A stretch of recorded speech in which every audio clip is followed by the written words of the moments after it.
Red alert જાહેર કર્યું છે એમાં સુરેન્દ્રનગર, ખેડા, આણંદ, અમદાવાદ, વાવ, થરાદ, મોરબી અને ગાંધીનગરનો સમાવેશ થાય છે। ગુજરાતમાં હજુ પણ મુસળધાર વરસાદ પડી રહ્યો છે। સુરતમાં પણ જોરદાર વરસાદ શરૂ થયો છે અને ગુજરાતમાં 242 તાલુકામાં વરસાદ નોંધાયો। ઉત્તર ગુજરાતના રાંધનપુરમાં 9 ઇંચ વરસાદ પડ્યો છે। આખા વરસાદનું જે ગુજરાતનું ચિતાર છે એ હું તમારી સાથે શેર કરીશ। અત્યાર સુધી ગુજરાતમાં કેટલો વરસાદ પડ્યો, કેટલી સિઝનમાં ઘટ હોય છે, એ બધા મુદ્દા ઉપર વાત કરીશ। મારું નામ રાજેશ શાહ છે અને તમે જોઈ રહ્યા છો ગુજરાતના સૌથી મોટા digital news platform ખબરછે.com।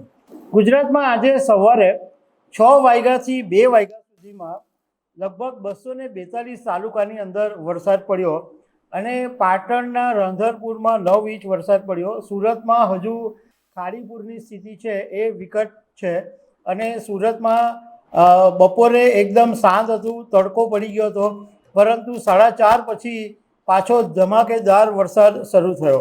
Ahmedabad Rajkot national highway છે એ બાવડા પાસે ભારે વરસાદને કારણે ગંભીર સ્થિતિ સર્જાવાને કારણે બગોદરાથી સનાથલ સુધીનો માર્ગ છે એ સંપૂર્ણ બંધ કરી દેવામાં આવ્યો છે। ગુજરાતના હવામાન વિભાગે આજે 24 જુલાઈના દિવસે 7 જિલ્લામાં રેડ એલર્ટ જાહેર કર્યું છે। એમાં સુરેન્દ્રનગર, ખેડા, આણંદ, અમદાવાદ, વાવ, થરાદ, મોરબી અને ગાંધીનગરનો સમાવેશ થાય છે।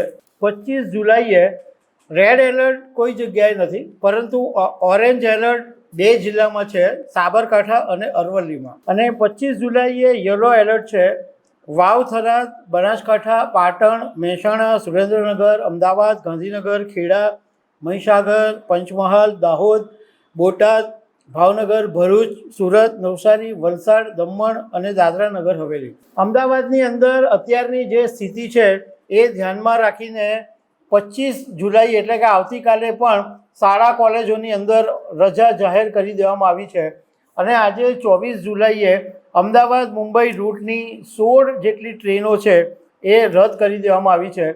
હજુ પણ નવસારી, વલસાડમાં ઘણા બધા વિસ્તારોની અંદર પાણીઓ ઉતર્યા નથી, નવસારી જિલ્લા અને વલસાડ જિલ્લાની અંદર, અને ચીખલીમાં તો 1-2 માળ સુધી પાણી ભરાઈ ગયા હતા।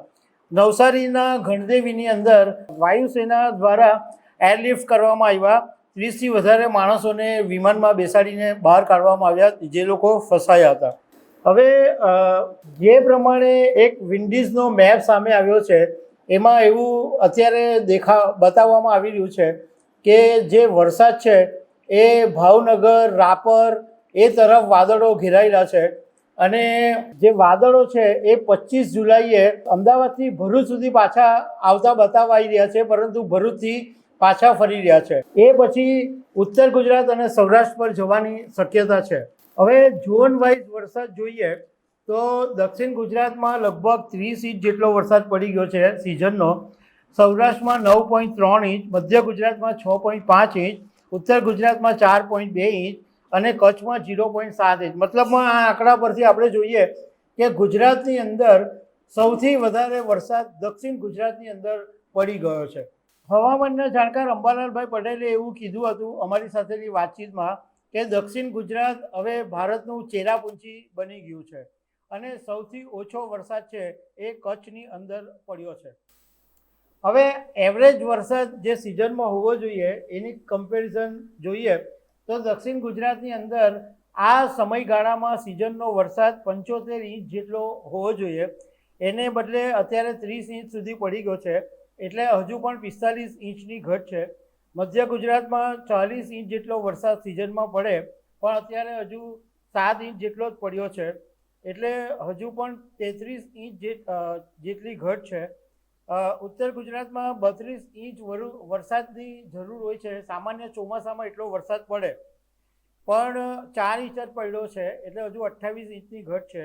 સૌરાષ્ટ્રમાં 24 ઇંચ વરસાદ સામાન્ય ચોમાસામાં પડે, અત્યારે 9.3 ઇંચ જેટલો પડ્યો છે, એટલે હજુ પણ 15 ઇંચ છે અને કચ્છમાં તો ટોટલ 15 ઇંચ પડે એ 15 ઇંચની ઘટ છે।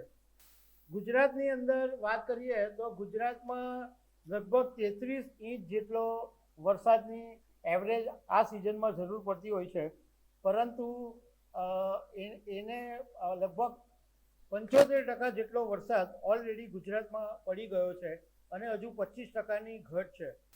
હવામાનનું કહેવું છે કે 27 તારીખ સુધી ગુજરાતમાં વરસાદ રહેશે અને 28 જુલાઈ પછી વરસાદનું પ્રમાણ ઘટશે. આખા ગુજરાતની અંદર લગભગ 38,000 લોકોનું સ્થળાંતર કરવામાં આવ્યું. SDRF અને NDRFની 49 ટીમ કામ કરી રહી છે અને વલસાડનું નળમધામ કરીને એક ગામ છે એ આખું ગામ ડૂબી ગયું છે અને વલસાડમાં થોડો કોરો ખાધો તો કેટલા બધા તબાહીના દ્રશ્યો સામે આવ્યા, કારણ કે દુકાનો રોડ ઉપર એટલા બધા પાણી વધી ગયા હતા કે 24 વર્ષનો વલસાડમાં રેકોર્ડ તૂટ્યો. એટલે વલસાડ જિલ્લાના ગામડાની અંદર પાણી ભરાઈ ગયા છે અને હવે એ સ્થિતિ બહાર આવે છે કે લોકોના ઘરની અંદર કેટલું મોટું નુકસાન થયું છે. તો દર્શક મિત્રો, આવી અનેક વાતો સાથે અમે તમને મળતા રહીશું. આભાર.